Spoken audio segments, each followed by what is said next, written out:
हम सुबह जागें और एक खूबसूरत फ्यूचर के बारे में सोचें और वो हकीकत में बदल जाए। नहीं लगता ना आपको ये? क्यों? हमने इस चीज़ को एक्सप्लोर ही नहीं किया। मुझ पर कोई फ़तवा ना लगा दीजिएगा, जैसे कि अल्लाह पाक फरमाते हैं कि आप जैसा गुमान करोगे वैसा आपको मिलेगा। हमने उस आयत को एक्सप्लोर ही नहीं किया, साइंटिफिकली नहीं एक्सप्लोर किया। अल्लाह ने ना ये हमारे दिमाग में बहुत ताकत दी है।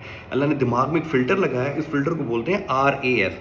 मतलब जिस चीज़ की तलब आप इसमें लगा लेते हैं ना, ये उस तरफ फ़िल्टर करके उस डगर चलना शुरू कर देता है। जैसे कि आप सुबह निकलते हैं घर से, आप आज फ़ोकस करें कि आज आपने सड़क पर, रोड पर होंडा स्विक गाड़ी देखनी है और ढूंढें आप उसको। आपका दिमाग आपको कोई और गाड़ी नहीं दिखाएगा, आपको कुछ टाइम के बाद वही गाड़ी दिखना शुरू होगी। ये रियलिटी है। आप जिस रूम में बैठे हुए हैं, आप यहाँ पर सोचें कि आपको सिर्फ ब्लैक कलर पे आपने फोकस करना है, बाकी चीज़ें हटा दें, आपको ब्लैक कलर नज़र आना शुरू हो जाए। इसका ये मतलब कतई नहीं है कि बाकी कलर्स कमरे में मौजूद नहीं हैं, लेकिन आपका दिमाग फ़िल्टर कर लेता है। इसी तरीके से अगर हम अपने फ्यूचर को लेके ना एक बार कॉन्शियसली उसको प्रोग्राम दे देते हैं, हमें ये चाहिए, हमें बस ये चाहिए। हम देखें सुबह उठते हैं, हमने क्या रूटीन बनाई है? मोबाइल देखना, फेसबुक देखते हैं, हम इंस्टा देखते हैं, उस पर नेगेटिव फीड्स होती हैं ना, कॉम्प्लेक्सिटीज़ होती हैं, कोई पॉलिटिकल न्यूज़ होती हैं, जिससे हम डिस्टर्ब हो जाते हैं, हमारी सोच और तरफ चली जाती है। हमने उसको काबू करना है। वो इतना इतना बेहतरीन टाइम होता है, हमारा दिमाग ना थीटा मोड के अंदर होता है उस वक्त, यानी कि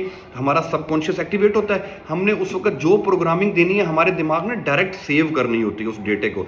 हम क्या करें? हम सुबह उठते ही अपने ब्राइट फ्यूचर के बारे में 5 मिनट के लिए सिर्फ अपने आप को टाइम दें। आप सोचें जो आप चाहते हैं, आपका दिमाग उसको सेव करता है, फिर आपके लिए वो अपॉर्चुनिटीज़ खुलना शुरू होती हैं, आपको उससे रेलिवेंट रास्ते नज़र आना शुरू होते हैं। लेकिन कैसे मुमकिन होगा जब हम उस साइड पे जाते ही नहीं, काम ही नहीं करते? देखें, हम कैसे सोचते हैं, हम कैसे एक्ट करते हैं, हम कैसे चीज़ों के बारे में अपनी परसेप्शन बनाते हैं, इससे हमारी पर्सनैलिटी बनती है, पता चलता है। और जैसी हमारी पर्सनैलिटी होती है ना, वैसे हमारी पर्सनल रियलिटी बनती है। बड़ा मैं आपको पॉइंट बता रहा हूँ कि आपकी पर्सनैलिटी रिफ्लेक्ट करती है आपकी पर्सनल रियलिटी को। हम अपनी पर्सनैलिटी पे काम ही नहीं करते, हम पर्सनैलिटी पे काम करना कहते हैं बाल बनाना, कपड़े बनाने। नो, पर्सनल रियलिटी है, पर्सनैलिटी ये होती है कि आप कैसा सोचते हैं, कैसा रिएक्ट करते हैं, कैसे चीज़ों को लीड कर रहे होते हैं। आप अगर इन चीज़ों पे काम करें जब ये खूबसूरत होती है ना, ऐसे ही आपका फ्यूचर खूबसूरत बनता है। मुझे कासिम अली शाह की एक बात आज तक याद रहती है कि उनसे किसी ने पूछा, उन्होंने बताया कि किसी ने पूछा कि आप मेरे फ्यूचर के बारे में बता सकते हैं? तो उन्होंने जवाब दिया कि मैं फ्यूचर के बारे में तो नहीं बता सकता, लेकिन आपकी आदत बता रही हैं कि आप कामयाब होंगे। आदत बताती हैं।